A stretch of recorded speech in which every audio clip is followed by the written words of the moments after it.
Hello guys, welcome you all. कैसे हैं आप लोग? तो फ्रेंड्स, जैसा कि हम लोगों ने आपसे प्रॉमिस किया था कि बहुत जल्द ही हम लोग एक पोस्ट गेट गाइडेंस की एक सीरीज स्टार्ट करने वाले हैं, जिसमें हम लोग आपको जितनी भी टॉप रेपुटेड पीएसयूज हैं और जितने भी टॉप रेपुटेड इंस्टीट्यूशंस हैं इंडिया में, जो कि गेट के बाद जहां पर पहुंचना, जहां पर सेलेक्ट होना किसी भी कैंडिडेट का एक ड्रीम होता है, उन इंस्टीट्यूट्स और उन ऑर्गेनाइजेशंस के लिए सेलेक्ट होने के लिए जो भी आपको गाइडेंस की रिक्वायरमेंट है, वो हम लोग इस सेक्शन में, इस सीरीज ऑफ वीडियो में हम लोग आपको प्रोवाइड करवाएंगे।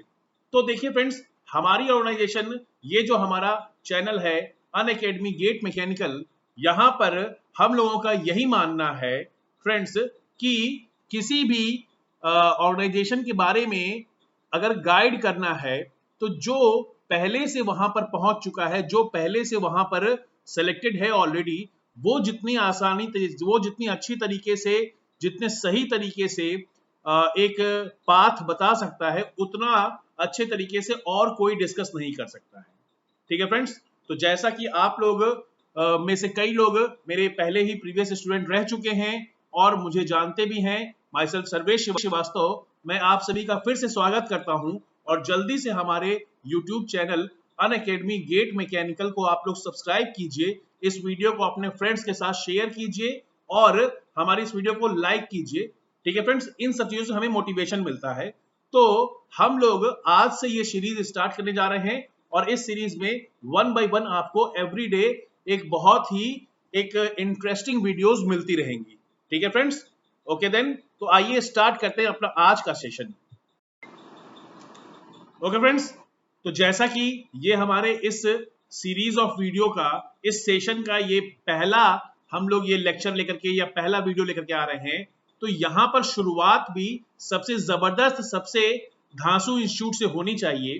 तो आज का ये जो वीडियो है, यहाँ पर हम लोग आपको NITIE Mumbai National Institute of Industrial Engineering के flagship program post graduate diploma in industrial engineering NITIE Mumbai में पीजीडीआई में सेलेक्ट होने के लिए क्या करना चाहिए, या क्या क्या वो क्वालिटीज एक्सपेक्ट की जाती हैं, क्या क्या चीजों पे फोकस करना चाहिए, कौन कौन से टॉपिक्स पढ़ने चाहिए, और भी बाकी सारी जो डिटेल्स हैं, किस तरीके से फीस का अरेंजमेंट होगा, कैसा प्लेसमेंट है, क्या फ्यूचर कैरियर है, ये सारी चीजें हम लोग निटी मुंबई के बारे में, निटी मुंबई के पीजीडीआई कोर्स के बारे में डिस्कस करने वाले हैं। और हमारे साथ आज के इस वीडियो में जो कैंडिडेट आने वाले हैं, मिस्टर श्वेतांक सुमन, ये मेरे एक स्टूडेंट रह चुके हैं और इनको मैंने गाइड किया था लास्ट ईयर, और ये आज की डेट में निटी मुंबई में पीजीडीआई में अपना फर्स्ट ईयर के स्टूडेंट हैं। और ये एक ऐसे स्टूडेंट हैं, ये एक ऐसे कैंडिडेट हैं जिन्होंने अपने लाइफ में टेक्निकल एजुकेशन की स्टार्टिंग बहुत ही बेसिक लेवल से की थी, और ये आज की डेट में इंडिया के टॉप मोस्ट इंस्टीट्यूट में पहुंच चुके हैं। तो ये एक बहुत ही इंस्पिरेशनल कैंडिडेट हैं, और इनकी जर्नी को सुनने के बाद, इनके साथ इनकी जर्नी को सुनने के बाद और इनके एक्सपीरियंस को समझने के बाद आप लोगों का भी कॉन्फिडेंस काफी ज्यादा बूस्टअप होगा, और आपको निटी मुंबई का जो आप पीजीडीआई का जो इंटरव्यू जो आप देने वाले हैं, उसमें भी आपको काफी बेनिफिट मिलेगा। ठीक है फ्रेंड्स, तो आइए स्टार्ट करते हैं अपने सेशन को। तो फिर मेरा सबसे पहला सवाल ये श्वेतांक, मेरा सबसे पहला क्वेश्चन आपसे ये है कि आप मुझे सबसे पहले अपने बारे में कुछ बताइए और tell me something about yourself. Hello everyone, I am Shwetank Suman and I hail from the city of Muzaffarpur, Bihar, and this is the place where I did my primary education. And after my matriculation, I moved to SLAT Longowal, which is in Sangrur, Punjab, for an integrated program in mechanical engineering. There I went on to become the gold medalist during my higher secondary certificate course and silver medalist during my diploma. However, I graduated with a BTech degree in manufacturing technology in 2018. I took a year gap, and in 2019, I took admission in PGDIE course of National Institute of Industrial Engineering, Mumbai. तो श्वेतांक, ये बताइए कि सबसे पहले आपने gate ESC के preparation के बारे में कब सोचा था, वो कौन सा टाइम था जब आप बीटेक कर रहे थे, वो कौन सा टाइम था जब आपके माइंड में सबसे पहले ये ख्याल आया कि आपको गेट ईएससी की प्रिपरेशन करनी चाहिए और इसके बारे में टारगेट करना चाहिए? गेट और ईएससी दोनों बिगेस्ट एग्जामिनेशन है as far as engineering subject engineering is concern. So as a engineering student since the very start of my engineering journey I was thinking and even have a plan that I will go out for GATE and ES in future. But to talk honestly, मैं जब अपने pre final year में था तो मैंने इसके बारे में थोड़ा सीरियसली लेना चालू किया था. In the final year I tried hard to prepare for that. However things didn't go well in my appearing year. और उसके बाद फिर मैंने 6 मंथ्स की फॉर्मल कोचिंग की थी फॉर गेट एंड ईएस. तो that was the 6 months phase in which I took them seriously and I tried to put all the efforts which I can. Okay Shwetang, एक बड़ा इंपॉर्टेंट क्वेश्चन जिसके बारे में कई लोग जानना चाहते हैं कि आपकी गेट एग्जाम की प्रिपरेशन स्ट्रेटजी क्या थी और आप किस तरीके से अपने नोट्स बनाते थे, किस तरीके से अपने शॉर्ट नोट्स बनाते थे, या आपने कौन कौन सी बुक्स फॉलो करी थी. ये एक बड़ी इंपॉर्टेंट चीज है जिसके बारे में कई लोग जानना चाहते हैं. वैसे अगर मैं स्ट्रेटजीज की बात करूं तो ऐसा कुछ नहीं है कि अगर कोई एक स्ट्रेटजी कोई एक स्टूडेंट फॉलो कर रहा है तो that is the best strategy. हालांकि स्टूडेंट टू स्टूडेंट बेसिस पे स्ट्रेटजी डिफर करती है. अगर मैं अपनी बात करूं तो मैं क्या कोशिश करता था कि जो भी क्लासेस में पढ़ाई जा रही है मैं उनको कवर करूं और उन पे क्वेश्चन प्रैक्टिस करूं. मैंने कुछ स्टूडेंट्स को इसके अपोजिट देखा था.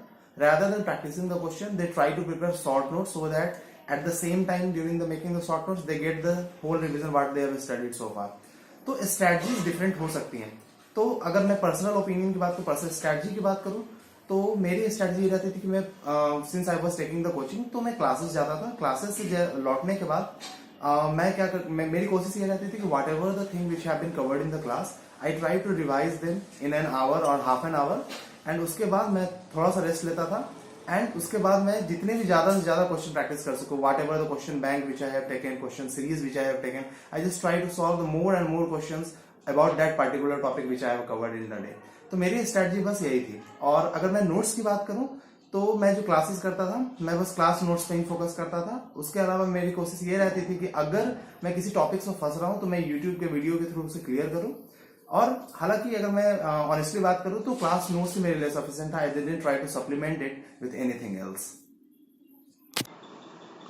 ओके फ्रेंड्स, तो जैसा कि आप लोग देख सकते हैं कि श्वेतांक यहाँ पे बता रहे हैं कि कोई एक फिक्स स्ट्रेटजी नहीं होती. टॉपर्स की कोई एक फिक्स स्ट्रेटजी नहीं होती है. कोई प्लान ए को फॉलो कर सकता है, कोई प्लान बी को फॉलो कर सकता है, कोई इधर साइड से तैयारी कर सकता है, कोई उधर साइड से प्रिपरेशन कर सकता है. कुल मिला जुला करके आपको मेहनत करनी है, आपको हार्ड वर्क से पीछे नहीं हटना है. ठीक है फ्रेंड्स, गाइडेंस आप अपने टीचर से, अपने कॉलेज टीचर से, अपने सीनियर से ले सकते हैं. हम लोग यहाँ पर हमारे YouTube channel Unacademy GATE mechanical पे एक बहुत ही स्ट्रॉन्ग टीम बना करके आपको गाइडेंस प्रोवाइड करवा रहे हैं. और भी आप हमारे अनअकैडमी के प्लस कोर्सेज पे भी बहुत ही वर्ल्ड क्लास गाइडेंस पा सकते हैं. गाइडेंस आपको लेते रहना है, लेकिन पे मेहनत आपको खुद करनी है. और सबके अलग अलग स्ट्रेटजी, लोग अपने अलग अलग स्ट्रेटजी बना के चलते हैं और सभी लोग उस एक फिक्स टारगेट जो है टॉप मोस्ट इंस्टीट्यूट या टॉप मोस्ट ऑर्गेनाइजेशन में पहुंचने की सोच रखते हैं और सेलेक्ट हो सकते हैं. ठीक है फ्रेंड्स, तो स्ट्रेटजी कुछ भी रखो, बस मेहनत करने से पीछे नहीं हटना है. तो फिर श्वेतांक, आप मुझे एक नेक्स्ट क्वेश्चन मेरा ये है आपसे कि आप मुझे ये बताइए कि गेट का रिजल्ट आने के बाद आपको निटी मुंबई इस इंस्टीट्यूट के बारे में कब पता चला, कैसे पता चला? क्योंकि ये क्वेश्चन मैं आपसे इसलिए पूछ रहा हूं कि भले ही मेरी जो पर्सनल रैंकिंग है और जो बहुत सारे कैंडिडेट्स हैं उनके भी माइंड में निटी मुंबई का क्रेज बहुत ज्यादा हाई रहता है. निटी मुंबई का प्लेसमेंट बहुत ही शानदार है. उसकी जो मार्केट में जो कंपनियों के बीच में जो रेपुटेशन है वो भी बहुत ही हाई है. लेकिन चूंकि निटी मुंबई सिर्फ इंडस्ट्रियल इंजीनियरिंग का इंस्टीट्यूट है और अगर आप ऑल इंडिया रैंकिंग देखें, इनफैक्ट जो इंडियन गवर्नमेंट की जो NIRF रैंकिंग है उसमें भी 50 के बाहर ही रहती है इसकी रैंकिंग. तो ऐसा इंस्टीट्यूट जिसकी रैंकिंग इतने पीछे है, इसके बारे में कई लोग नहीं जानते हैं. तो आपको कैसे पता चला इसके बारे में, और जब आपको पता चला तो आपने मतलब क्या सोचा और आपने क्या टारगेट किया? सर जैसा मैंने पहले भी बात किया है कि मैंने एक इंटीग्रेटेड कोर्स किया था मैकेनिकल इंजीनियरिंग में. उसमें मेरा डिप्लोमा इंडस्ट्रियल इंजीनियरिंग में ही था. And we all know that NITI is very famous for post graduate program in industrial engineering. So that was the time when I came to know about a bit about NITI.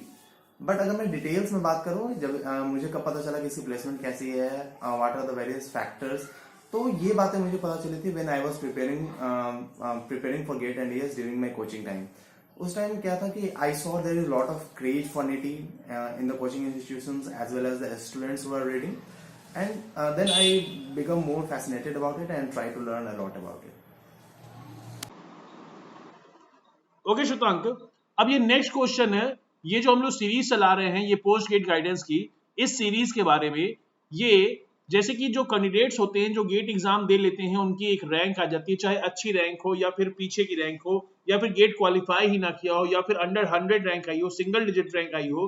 तो किस rank को कैसे use करना है, इस चीज के बारे में जो पोस्ट गेट गाइडेंस सेशन होता है, इसका क्या इंपॉर्टेंस है. या फिर लास्ट ईयर आप जब मेरे कांटेक्ट में आए और मैंने आपको एज ए टीचर या फिर एज ए कैरियर काउंसलर जो गाइडेंस प्रोवाइड किया, उससे आपको क्या बेनिफिट हुआ, ये आप अपना एक्सपीरियंस यहाँ पर हमारे जो न्यू एस्पिरेंट्स हैं इनके साथ शेयर कीजिए.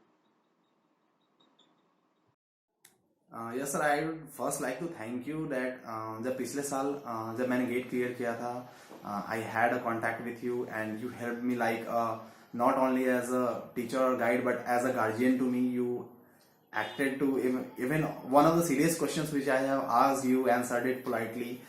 You helped me a lot with doing all the research for NITI, trying to help me get the facts and figures. So I would like to first thank you for whatever you helped me. And yes sir, आपके guidance में आने के बाद काफी ज्यादा help मिली थी मुझे, because I was like lost. I do not have a path on which I can follow, but you showed me the light that this is the best way you can go. And the best thing that you filled me with motivation, because I was pretty down at that time. I was thinking that whether I will be able to crack NITI or not. But thanks for motivating me and pushing me forward to reach up to the destination which I am currently now. Okay, thank you dear. वैसे तो देखो dear, first of all तो मैं आपको ये clear करना चाहूंगा कि ये जो हम लोग जो टीचर होते हैं या जो भी काउंसलर्स होते हैं आपके, उनका जो इनपुट होता है वो सारे स्टूडेंट्स के लिए एक जैसा ही होता है, ठीक है ना. लेकिन अगर किसी स्टूडेंट का अगर सिलेक्शन होता है तो उसमें एक टीचर या काउंसलर का, कैरियर काउंसलर का जो रोल है, उससे कहीं ज्यादा इनपुट उस स्टूडेंट का पर्सनल जो हार्ड वर्क है, उस स्टूडेंट की जो डेडिकेशन है, वो ज्यादा इंपॉर्टेंस रखती है. क्योंकि टीचर क्या करता है, टीचर या कैरियर काउंसलर बेसिकली ये बताता है कि कौन कौन सी गलतियां नहीं करनी है. ओके, ये सबसे इंपॉर्टेंट चीज हम लोग अपने स्टूडेंट्स को बताते हैं, कौन कौन सी गलतियां नहीं करनी है और कौन कौन से काम किस तरीके से करने हैं. लेकिन पर उन हमारे ये जो इनपुट्स रहते हैं, उन इनपुट्स को कोई स्टूडेंट कितना डीपली एब्जॉर्ब कर रहा है और कितने इफेक्टिव वे में अपनी रियल लाइफ में उसको इंप्लीमेंट कर रहा है, ये स्टूडेंट की पर्सनल जो हार्ड वर्क होता है इसके ऊपर डिपेंड करता है. तो अगर आपका सिलेक्शन हुआ तो उसमें मेरा अगर कोई रोल है तो उससे कहीं ज्यादा रोल आपकी खुद की हार्ड वर्क का है. और फ्रेंड्स, मैं आप सभी स्टूडेंट्स से मैं यही कहना चाहूंगा कि हमारा ये जो चैनल है अनअकैडमी गेट मैकेनिकल, हम लोग यहाँ पर इंडिया के हर एक कोने से और बहुत ही शानदार एक्सपीरियंस के साथ कई लोग यहाँ पर आपको एवरीडे अपना कुछ ना कुछ नॉलेज आपके साथ शेयर करेंगे. तो आप जल्दी से हमारे इस चैनल को सब्सक्राइब कर लीजिए. यहाँ पर आपको बहुत सारी चीजें आपको फ्री में मिलती रहेंगी और आपको ये ऐसे सेशंस ही कई सारे देखने को मिलते रहेंगे. ठीक है फ्रेंड्स, लेकिन आपको अपनी मेहनत में कोई कमी नहीं रखनी, अपने हार्डवर्क में कोई कमी नहीं रखनी है. गाइडेंस हम आपको पूरा प्रोवाइड कराएंगे. ओके, तो फिर श्वेतांक, अब नेक्स्ट क्वेश्चन मेरा आपसे ये है, बल्कि नेक्स्ट क्वेश्चन क्या, बल्कि नेक्स्ट 2-3 क्वेश्चंस काफी इंपॉर्टेंट होने वाले हैं.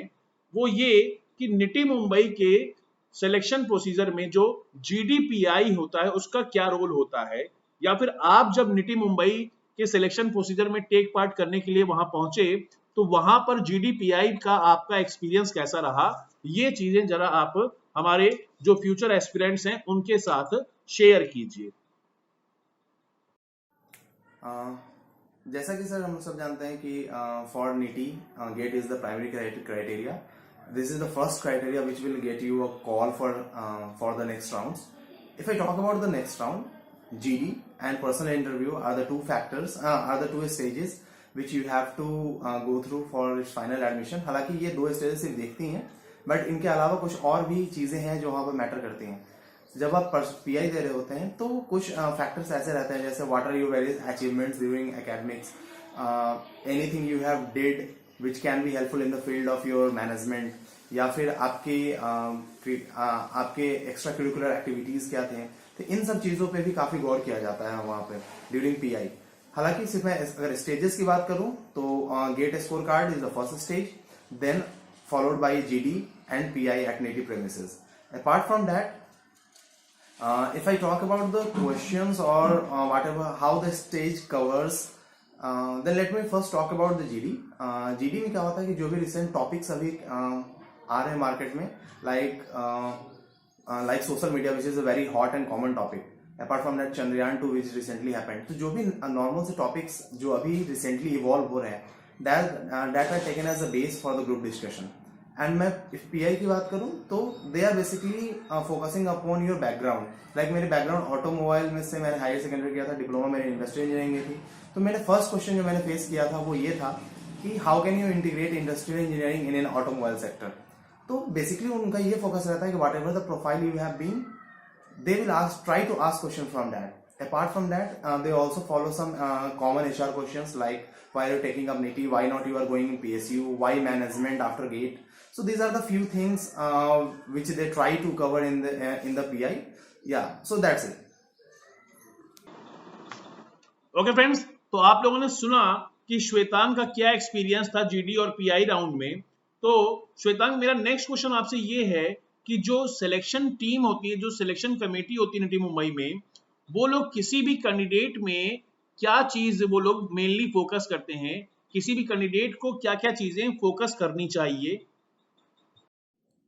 So if I talk about that, what that NITI administration tries to see in you, so I felt that for different students there are different criteria, not everyone is same. But in general, if I talk about, there are three basic things which I have thought that they try to focus upon. The first I would like to consider is the personal background, your academic background which you have been through. It is not like that if you are from not so good background in academics, they are not going to take you. It is not about that. But they will try to see you that whether whatever the knowledge which you have get in the past, whether you will be able to apply that in the future or not. Because PGDIE course, if I talk about specifically, it is something related to supply chain, and it is one of the common topics which we also read during engineering. So they just simply try to see whether you are whether you are able to apply the academics in the past during the PI or not. So this is the first thing. And if I talk about the second thing, they try to see your body language. What are your etiquettes you have showing in PI, how you are reacting to others during the GD, whether you are able to maintain your integrity or not, whether you are being hyper during your questions, you are maintaining your cool during the interview or not. So body posture and your body language is the thing which they definitely see, because you are going to be the management student, and these are the few things which definitely is an integral part of a manager. Apart from that, if I talk about the third thing, they will try to formulate some live questions for you during the PI session. Like they can simply ask you something which is underlying in your current environment. They can simply ask something about the table which is lying in front of you, the balcony, or anything they can formulate a live question. And they try to see your reaction, that how you are reacting to that particular live question. Because as a manager, you have to face multiple live situations, and that how you are reacting is definitely the most important part in your personality. So these are the three things which they try to focus upon, and on the basis of that, I think that they are going to have a perception of yours whether you will be a fit candidate for management or not. Okay Shwetang, तो आपने ये तो बताया कि आपके साथ क्या हुआ था जीडी और पीआई में. तो आपके जो बाकी जो फ्रेंड्स जो अभी आपके वहां NITI मुंबई में पढ़ रहे हैं, और जितने भी लोगों को आप NITI मुंबई में सीनियर्स को या फिर अपने फ्रेंड्स को जानते हैं, उन लोगों से आपने जो भी चीजें सिलेक्शन के बाद या सिलेक्शन राउंड के दौरान जो आपने उनसे जो डिस्कशन किया होगा, तो इन सब चीजों के नजरिए से आप किसी भी कैंडिडेट को जो निटी मुंबई के PGDIE में अपीयर होने वाला है, PGDIE के सिलेक्शन प्रोसेस में अपीयर होने वाला है, उसको ग्रुप डिस्कशन और पर्सनल इंटरव्यू के लिए आप क्या सजेस्ट करना चाहेंगे? So if you are a NITI aspirant, दो scenarios हो सकते हैं in terms of gate score. One is gate score is pretty much high, which will definitely get you a gauge as ahead of other students who are present there. And apart from that, the second thing will be that your gate score is pretty decent but low as compared to the other students. So I will talk about the student who have pretty much low score as compared to others. तो ऐसा कुछ नहीं है कि you think that मेरा GATE score low है, I will not be able to clear, ऐसा कुछ नहीं है, क्योंकि जीडी और पीआई उनकी भी इक्वल वेटेज होती हैं. So if you are performing well in GD and PI, definitely you gonna crack it. अगर मैं पर्सनली जीडी की बात करूं तो GD basically they come from the recent topics which have happened, like the Chandrayaan 2 topic, social media, the recent corona virus effect. So these are the various topics which are going which you are going to face in the GD. So try to learn more about it. Try to be clear and concise with your points while putting up in during the GD. Try to be bold. Never try to have a fear before speaking in front of others.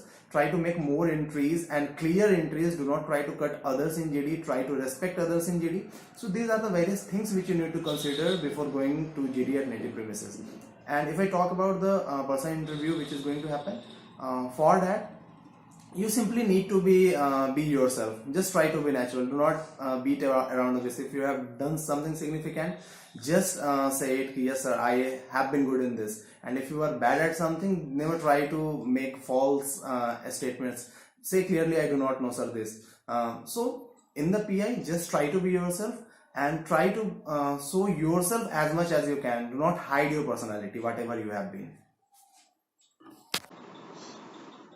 Okay Shwetank, तो ठीक है friends, आप लोगों ने ये श्वेतांक के experience को सुना और अब आप लोग समझ सकते हैं कि जीडी और पीआई में आपको क्या करना है, किन चीजों पे मेनली फोकस करना है. ठीक है फ्रेंड्स, तो श्वेतांक ये बताइए कि सिलेक्शन के बाद जब आपके हाथ में एक फाइनल ऑफर लेटर आ जाता है, एक आपकी लिस्ट आ जाती है कि हाँ आपका सिलेक्शन हो गया है, बाकी सारे इंस्टीट्यूट्स में इस पॉइंट पे आके प्रॉब्लम खत्म हो जाती है. लेकिन मेन प्रॉब्लम, निटी मुंबई की मेन प्रॉब्लम तब शुरू होती है कि निटी मुंबई की जो फीस है, जो post graduate diploma in industrial engineering या पीजीडी एमएम या फिर पीजीडी पीएम, इनकी जो फीस है ये बहुत ही हाई फीस है. अराउंड मेरे ख्याल से 12 लाख रुपए के आसपास फीस पड़ जाती है आपकी 2 साल के पोस्ट ग्रेजुएट डिप्लोमा की. ठीक है, ऑल्दो बहुत ही शानदार प्लेसमेंट है, 100% से ज्यादा प्लेसमेंट है, एवरेज पैकेज बहुत ही अच्छा है. लेकिन ये जो 2 साल हैं, इस 2 साल में कैंडिडेट को जो 12 लाख रुपए के आसपास जो फीस सबमिट करनी होती है वो अपने आप में एक बड़ा टास्क है. तो आप अपना एक्सपीरियंस शेयर कीजिए कि किस तरीके से, क्या आपने इसके लिए लोन लिया था, लोन अगर लिया आपने या आपके जो भी बैचमेट्स हैं, तो वो लोन मिलने में, निटी मुंबई के नाम पे लोन मिलने में कितनी आसानी होती है, कितनी आसानी से मिलता है या कोई प्रॉब्लम आती है, जो भी आपका एक्सपीरियंस है वो आप यहाँ पर हम लोगों के साथ शेयर कीजिए.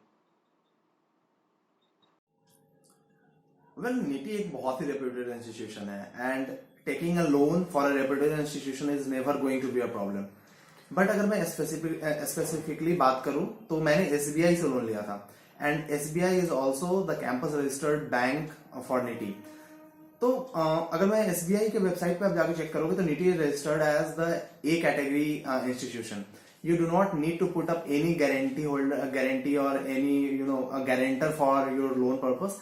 On the minimum of the documentation they will give you the loan. अगर आप NITI रजिस्टर्ड बैंक है जो SBI, अगर आप उनके ब्रांच में जाके ले रहे हो लोन, तो even they can release your loan in 2-3 hours, like a 12 lakh loan in 2-3 hours with minimum of the guarantee. This is the current scenario of NITI if someone is trying to take loan for NITI. और हालांकि मैंने अपने home town से लिया था and मेरी loan 2 या 3 दिन में पास हो गई थी. It is not difficult because it is well registered on the website of SBI. There is no hassle, there will be no questioning, no guarantee papers and all. Simply you just go, put up your NITI admission letter and all the minimum documents which they are asking for, and you will just easily get the loan. Okay friends, तो जैसा कि आप लोग जानते हैं कि nitty Mumbai India के top most premiere institutes में से एक है और श्वेतांक ने भी अपना रियल लाइफ एक्सपीरियंस आपके साथ शेयर किया कि निटी मुंबई के पीजीडीआई ई कोर्स के नाम पे सारे बैंक, मैक्सिमम बैंक्स बहुत आसानी से आपको लोन देने के लिए रेडी हो जाते हैं और बहुत ही सिंपल प्रोसीजर से आपको ये लोन मिल जाता है। तो कभी भी आपको अपने माइंड में सेकंड थॉट लेकर के नहीं आना है कि अगर मेरा निटी मुंबई के पीजीडीआई ई कोर्स में एडमिशन हो रहा है तो क्या मैं लूं या ना लूं, मैं कहीं किसी आईआईटी से 1.5-2 लाख रुपए में एमटेक करूं या फिर निटी मुंबई में मैं 12 लाख रुपए पे करूं। फ्रेंड्स, आपको बड़ी आसानी से लोन मिल जाएगा, वो लोन लीजिए और फाइनल सिलेक्शन लीजिए निटी मुंबई में। एक बहुत ही ब्राइट फ्यूचर आपका वेट कर रहा है। ओके फ्रेंड्स, हमेशा मैं आपको यही सजेस्ट करूंगा, कभी भी आपको निटी मुंबई का पीजीडीआई ई प्रोग्राम तो कभी नहीं छोड़ना चाहिए। ओके, तो फिर श्वेतांक, अब मैं आपसे नेक्स्ट क्वेश्चन पूछता हूं कि फाइनल सिलेक्शन के बाद आप थोड़ा मुझे ये बताइए कि निटी मुंबई का जो कोर्स कुरिकुलम है, पीजीडीआई ई जो प्रोग्राम है, इसका कोर्स कुरिकुलम क्या है, कौन कौन से टॉपिक्स आपको, कौन कौन से सब्जेक्ट पढ़ाए जाते हैं, कौन कौन सी लेटेस्ट मेथोलॉजीज या कौन कौन सी लेटेस्ट हैपनिंग से आपको यहाँ अपने कोर्स कुरिकुलम में आपको क्रॉस करना होता है, किनसे आप ये आपका सामना होता है, कौन कौन से नए टॉपिक्स के साथ। अगर मैं सबसे पहले टोटल स्ट्रक्चर की बात करूं तो हम लोगों के यहाँ ट्राई सेमेस्टर फॉलो किया जाता है। हर एक ईयर में 3 सेमेस्टर्स होती हैं and after the first year summer internship of 2 months. So in total 7 और 8 सेमेस्टर्स के आसपास रहता है in 2 years। And if I talk about the subjects जो वहां पढ़ाई जाती हैं तो it is basically industrial engineering course and highly related to the supply chain. So वहां जितने भी कोर्स या फिर स्ट्रक्चर्स रहती है वो आपको बेसिकली मिलेंगी जो सप्लाई चेन से काफी हाईली इन्फ्लुएंस्ड हो। Apart from that supply chain part, also finance, accounting, sustainability issues are also taught to us। and इसके अलावा एक काफी इंटीग्रल पार्ट होता है एक किसी मैनेजमेंट स्टूडेंट के लिए, that is called case studies. उसमें आइदर द कॉलेजेस और वेरियस कॉर्पोरेट और MNCs they try to formulate some live problems which they are facing and उनके बेसिस पर लाइव क्वेश्चंस फॉर्मुलेट करते हैं and they are released us as cases and we try to solve it on regular basis. So it is these case studies are like in a bulk, they are like present in a bulk. Multiple companies, multiple colleges हर एक week, हर एक day कुछ ना कुछ case studies वो release करते रहते हैं and as a management student we try to solve it. So apart from course, case studies are the biggest part which you are going to face if you are getting admission here. Okay, तो ये तो हो गई course curriculum की बात। तो आप लोग जिस तरीके से आप लोग इतना हाई पैकेज लेकर के कॉलेज से निकलते हो, तो क्या आप लोग साल भर पूरे टाइम केवल पढ़ते ही रहते हो, नई नई चीजें सीखते रहते हो, या थोड़ा बहुत मौज मस्ती करने का भी टाइम मिलता है? इन ए होल किसी भी निटी मुंबई के स्टूडेंट की लाइफ कैसी होती, कॉलेज लाइफ कैसी होती, इसके बारे में थोड़ा हमारे साथ डिस्कस कीजिए। Well, it is a quite interesting schedule. अगर मैं सबसे पहले एकेडमिक्स की बात करूं तो हमारी क्लासेस सुबह 9 AM to 5:30 PM तक रहती हैं। ऐसा नहीं है कि इन 8 घंटे से हमारे क्लासेस लगातार चलती हैं। एट मैक्स हमारी 2 या 3 क्लासेस ही शेड्यूल्ड होती हैं per day. In the remaining amount of time, we try to utilize the library. We have a good library facility at our college, so we try to utilize that during the remaining time. And after that 8 hours, we try to enjoy ourselves a lot as a student, because हमारे college में काफी अच्छी spotting facility है। So we try to take up some spots after the regular schedule of 8 hours. अगर मैं personally खुद की बात करूँ तो I try to go to the fitness center as I'm a bit of fitness freak, and then after that I usually try to go out for swimming. So this is the regular schedule of mine. And apart from that, if I talk about the weekend like Saturday and Sunday, which is off at our college, in that Mumbai is well known for a few places like Lonavala, Khandala, Panvel, etc., which are good places to visit. So in the weekend we try to cover up the places which we can visit at most. So this is the regular week schedule. And if I talk about the events which are happening at our college, there is a lot of mix of events. It's not like that it is simply confined only to the events of based upon academics. It's nothing like that. Like the recently conducted Niti Premier League, it is one of the largest sporting event in any of the colleges which happen in Mumbai. So apart from that, also there are multiple events like industry interaction events, there are multiple cultural events also are there. And the best event which I would like to talk about is the Avartan, which happens during the October and November season. It is the largest bay school event which ever happens. That is a total fest of around 6-7 days, and we enjoy a lot. And it is a fortune for me that I am also in the committee which organizes that Avartan. So there are a lot of mix of events which happens there. It is not confined to single sporting event or something, but whatever the events, there are various dimensions, various tastes and various flavors of events which happens there. Yeah. Okay Shwetank, वैसे तो ये जो अगला जो next question है ये मुझे आपसे पूछना नहीं चाहिए, क्योंकि इस क्वेश्चन का आंसर तो लगभग लगभग सभी को पता है, लेकिन फिर भी मैं आपसे ये जानना चाहता हूं कि निटी मुंबई में प्लेसमेंट का क्या सिनेरियो है, और आपके सीनियर्स या फिर आपके जो बैचमेट्स हैं या जो सीनियर्स जो पास आउट हो गए या जो सीनियर्स अभी सेकेंड ईयर में हैं, इन लोगों को किस टाइप के ऑफर्स मिल रहे हैं, किस टाइप की प्लेसमेंट अपॉर्चुनिटीज इन लोगों को मिलती हैं, इसके बारे में थोड़ा कुछ डिस्कस कीजिए। Well, NITI is known as Makkah of supply chain. It is the best institute of supply chain in India. So as a student, you expect yourself to go in the supply chain domain, but it is not only limited to that. हमारे यहाँ multiple companies आती हैं जो apart from supply chain operations के लिए students के लिए domain open करती हैं, मार्केटिंग के लिए, finance. So there are multiple domains, multiple work profiles they try to offer to the students of NITI. But if I talk specifically about the companies which come, there is a big mix of companies. You cannot only expect companies like FMCG to come. In the FMCG, biggest of the companies come to us. Consultancy firm is one of the largest recruiters of NITI. Apart from that, fabric and clothing sector, e-wallet section, multiple fooding section is also present. And apart from that, the recent addition to our archery has been the electric mobility sector. So these are the one of the biggest sectors, one of the biggest companies which come to us. And if I talk about the amount of companies, the number of companies which came to us, every year more than 100 companies try to visit NITI to take up their students in supply chain and other domains which they are opening for. Okay dear, तो क्या आपके college से क्या सभी लोग बड़े बड़े package लेके, बड़े बड़े प्लेसमेंट्स लेकर के निकल जाते हैं, या फिर कुछ ऐसे लोग भी होते हैं जो एंटरप्रेन्योरशिप के बारे में भी सोचते हैं? आपके कॉलेज निटी मुंबई से जो अभी तक जो पास्ट हिस्ट्री रही है उसमें कुछ फेमस रिनोन्ड एंटरप्रेन्योर्स के बारे में कुछ डिस्कस कीजिए, और यहाँ पर बताइए कि आपके कॉलेज में एंटरप्रेन्योरशिप को लेकर के क्या सपोर्ट मिलता है आपके कॉलेज से। Yes, as a management student, entrepreneurship is always going to be an integral part of your thinking apart from placement.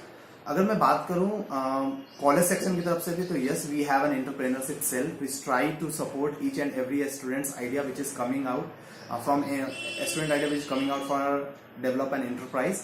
So yes, even college supports that, and we have basically a foster event in which multiple externals come and they try to listen up to your ideas and try to give you some funding. So yes, college की तरफ से भी आपके thinking को काफी support मिलती है अगर आप एंटरप्रेन्योरशिप की तरफ जाना चाहते हैं तो. And in the history also there have been a lot of biggest names in terms of enterprise, like the Matis network, the Casify on which you can sell your old phones, freegamall.com. These are one of the biggest in the field which are the enterprises of the students of NITI. Okay dear, तो अभी तक हम लोगों ने gate की preparation strategy discuss कर ली, nitty Mumbai के GDPI के बारे में डिस्कस कर लिया, निटी मुंबई के फीस की अरेंजमेंट के लिए लोन का क्या प्रोसीजर है वो डिस्कस कर लिया, उसके बाद वहां पर आपकी जो कोर्स करिकुलम है उसके बारे में देखा, वहां पर प्लेसमेंट्स और वहां पर जो भी लाइफ में जो आपके जो एंजॉयमेंट की जो एक्टिविटीज हैं इन चीजों को डिस्कस कर लिया, और पोस्ट गेट गाइडेंस का इंपॉर्टेंस देख लिया।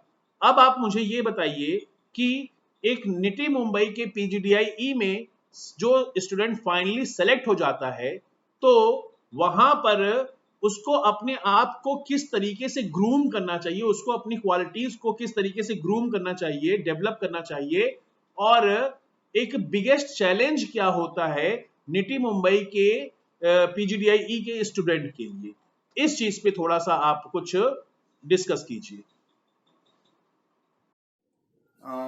Well, as a student of PGDIE, you are in a group of 170 PGDIE students. So the biggest challenge you face, because they are the best in their field and they are the best of the minds which came out through GATE. So one of the biggest challenge which you face as a PGDIA student is competition. There will be a lot of competition. You have to make up a mark. You have to move forward within that. With that, that is one of the biggest challenges which I face as a PGDIA student. Apart from that, expectation. I can recall one of the chats with you, sir, where you were saying that PGDIA students are meant to be at the biggest of the positions of the corporate world. So expectation is the second biggest thing which I face as a challenge as a student of PGDIE. Okay Shutank, last question मेरा आपसे ये है कि आपकी future planning क्या है और आप यहां से पास आउट होने के बाद किस टाइप का फ्यूचर देखते हो और क्या आप प्लान कर रहे हो अपने फ्यूचर कैरियर के लिए? Well, sir, as a management student, many different plans are for my nearby short-term future as well as many different plans are for my long-term future. From next month, I am going to start as intern in Welspun India Limited, which is Asia's largest terry towel and bedsheet manufacturer. तो मेरी short-term planning ये है, I should try to develop a skill set and boost up my knowledge that will help me during my internship. And in my long-term future, I would like to start my career with some good company, which will definitely give me some mentorship, some guidance, because I will be very raw with the knowledge at that time. So I would like to start with the company which will provide me mentorship and guidance to boost up my skills, boost up my knowledge. And in the far end of my future, I have thinking to go out for entrepreneurship. It is not well planned, but yeah, I have thinking I might go out for that. So these 2-3 things are my future plans and I will try to execute. Okay dear, तो मेरी तरफ से आपको good wishes हैं कि आपका ये जो निटी मुंबई में जो 2 साल का टेन्योर है, इस टेन्योर में आप अपनी कैपेबिलिटीज को एक्सपैंड एंड एक्सप्लोर करते जाइए और अपना यहाँ पर जो आपको अभी आप जिस ट्रेनिंग में जाने वाले हैं इंटर्नशिप में, वहां पर आपके साथ आपको वहां पर मेरी तरफ से गुड विशेस हैं कि आपको वहां पर पीपीओ मिल जाए, प्री प्लेसमेंट ऑफर मिल जाए और आप अपने कैरियर में लगातार continuously upwards and onwards move करते जाएं। यही मेरी गुड विशेस हैं आपके लिए। ठीक है फ्रेंड्स? तो फ्रेंड्स, ये था हमारा टोटल सेशन जो कि हम लोग आपके लिए यहाँ पर लेकर के आए थे। और आपको अगर ये वीडियो पसंद आई हो तो इस वीडियो को लाइक कीजिए, हमारे चैनल अनअकैडमी गेट मैकेनिकल को सब्सक्राइब कीजिए और इस वीडियो को अपने फ्रेंड्स के साथ शेयर कीजिए। फ्रेंड्स, शेयर करना बिल्कुल मत भूलिए, क्योंकि ये शेयर करना, लाइक करना, ये कुछ ऐसी एक्टिविटीज हैं जिनसे हमें एक बूस्टअप मिलता है कि हम आपके लिए ये जो एक से एक बेस्ट मटेरियल लेकर के आ रहे हैं उसको हम और लाते रहें। आप उसको लाइक कर रहे हैं, आपको उसकी रिक्वायरमेंट है कि नहीं, ये चीजें हमें इसी से पता चलती हैं। तो फ्रेंड्स, जल्दी से हमारा चैनल सब्सक्राइब कीजिए, वीडियो लाइक कीजिए और वीडियो को शेयर कीजिए। नेक्स्ट वीडियो का वेट कीजिए और हम लोग फिर से मिलेंगे और एक बहुत ही प्रीमियर इंस्टीट्यूट के बारे में डिस्कस करेंगे। तब तक के लिए wish you good luck and thank you.